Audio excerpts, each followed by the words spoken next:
right, last time we looked at just algebraic kind of working with finding a second derivative.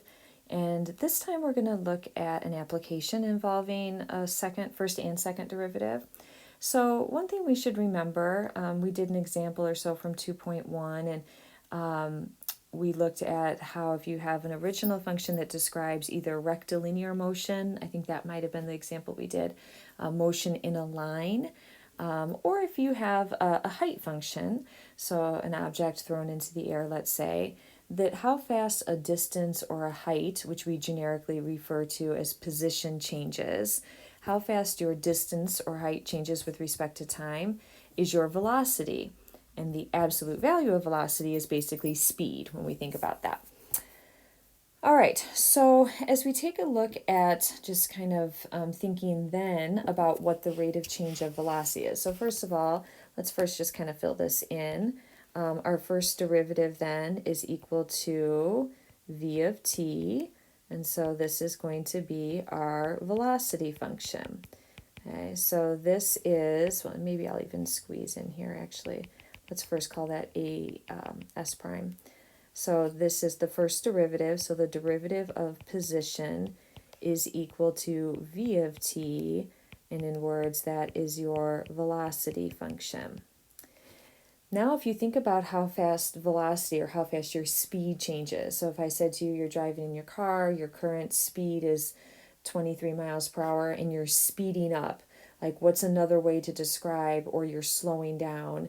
But when you talk about speeding up, we even have that name for it. It's the accelerator in a car. It's how fast we're changing our speed. So the rate of change of speed, that's what we refer to as acceleration. So our second derivative from the original position function is the first derivative of velocity, and that puts us at the acceleration function. So that is acceleration. Now let's make just a little column over here of, let's just say, example labels or units. And so a lot of times if we're talking about the position function, your position function might just be labeled in, let's say, feet. And then the derivative might be how fast you're changing in feet per second. And then your acceleration would be how fast your speed is changing, so your feet per second. Or we would express that as feet per second squared. So how fast the velocity is changing per second. Same thing with meters per second squared, or miles per hour squared. So we'll just kind of put that in parentheses just so we have that. All right, so let's take a look at an example, and you see I already have the function there. Negative 16t squared plus 48t plus 30 is going to be the height of our function in feet an object thrown in the air, and it gives us our height at t seconds. So the first thing I said is, well, let's find and label the velocity and the acceleration at t equals 3 seconds. So first, your velocity. So your velocity is going to be your first derivative here. So negative 32t plus 48. And so if I'm subbing in then at 3 seconds, v of 3 is going to be our negative 32 times 3 plus 48.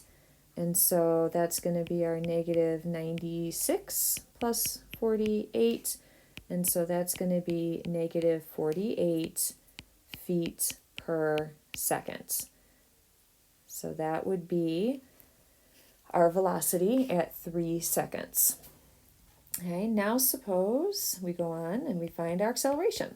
So acceleration is just negative 32.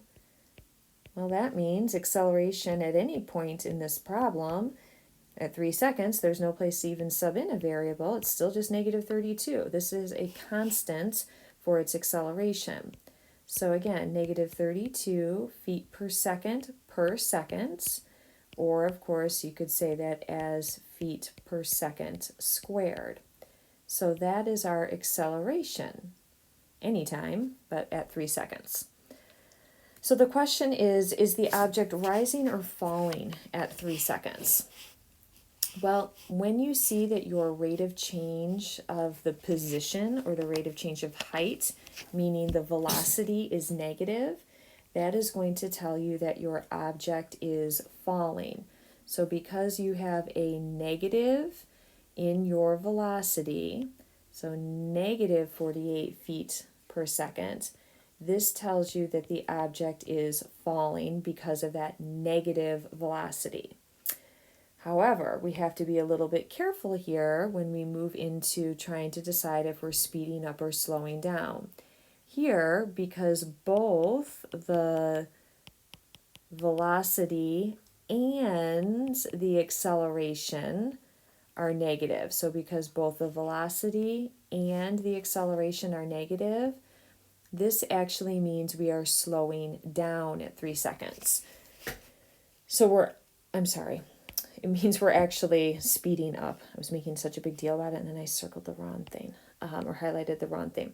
So this means we're actually speeding up at 3 seconds. Sorry about that.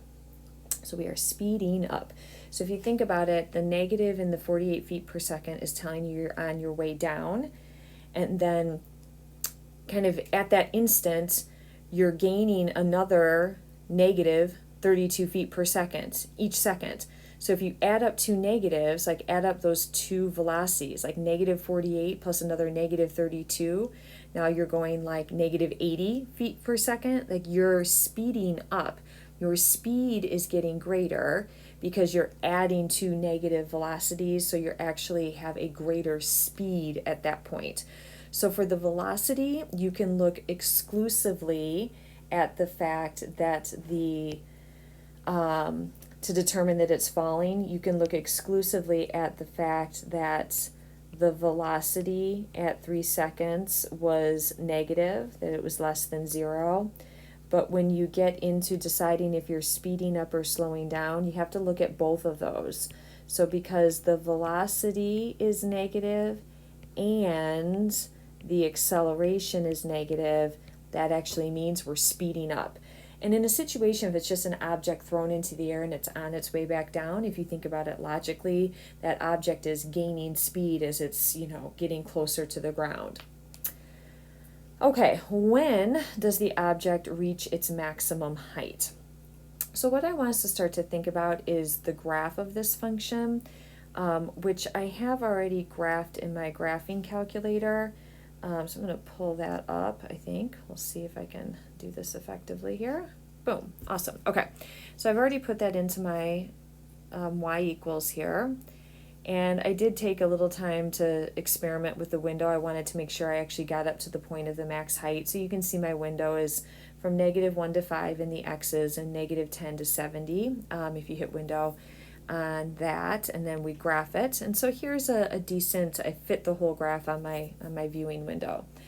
So the max height I'm looking for, I can kind of visually get an estimate for, but when you think about then the graph of this parabola, you're thinking about this point when you're at the top, right? So as you kind of think about, and we're looking at a pretty decent picture here of the graph in the first quadrant here. And so as you think about this graph, again, it's a complete parabola, but we just really care what's happening in quadrant 1 here. So as we think about this, when I'm thinking about what is the time when it reaches its max height, kind of what's happening there, well, max height is going to be right here. And so one of the observations that we want to make is when you're at a maximum, that is going to be the point when the slope of the tangent line is equal to 0. So this is a really important observation that you're going to see a lot of, that you're going to be at the max height is going to occur when your velocity is equal to 0. Okay, because this is the derivative, so it's looking at when s prime, when the derivative is equal to 0, Well, that s prime, that's velocity.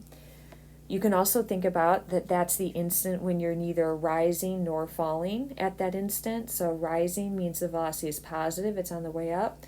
Falling is saying the velocity is negative or on its way down. So right at 0, you're neither rising nor falling. All right, so we're just setting our velocity function, negative 32t plus 48 equal to 0. So adding our 32t to the other side here, and then dividing by our 32, so that would be 1.5, right? So 1.5. So we're going to reach our max height in 1.5 seconds. So let's look at our calculator and let's actually calculate the value at x equals 1.5 and hit enter, because that's what we're looking for then for part B. So what is that actual max height then? So as we take a look at actually determining what that max height is, that's going to be from S of subbing in 1.5, but into the original position function, because now I'm trying to figure out what is this height value up there. We just determined when it reaches its max height. Now we want to know actually what that max height was. So when we sub that back into the original function, and I just let the calculator do the work there for me in the arithmetic, that is at 66 feet. So that is the max height. So if we think about, this says what is the total vertical distance that is covered? Well, what we really want to think about here is that this particular function, this did not start at ground level. If we look back up and you sub in 0, calculate the value at x equals 0. Yeah, it was the constant term up here was, plus 30. So if you sub in 0, you actually started at 30. So the value here, the initial height was at 30. So if we think about the total vertical distance that's covered, it's going to be the distance that it covers on the way up plus the distance that it covers coming down. And so in this case, oops, didn't mean to do that. The distance that it covers on the way up, if it gets to a max height of 66 and it started at 30, it covered 36 feet on the way up. And then on the way down, because it reached a max height of 66 feet, it covered 66 feet going on the way down. So it covered a total vertical distance up and down of 102 feet. All right, part F.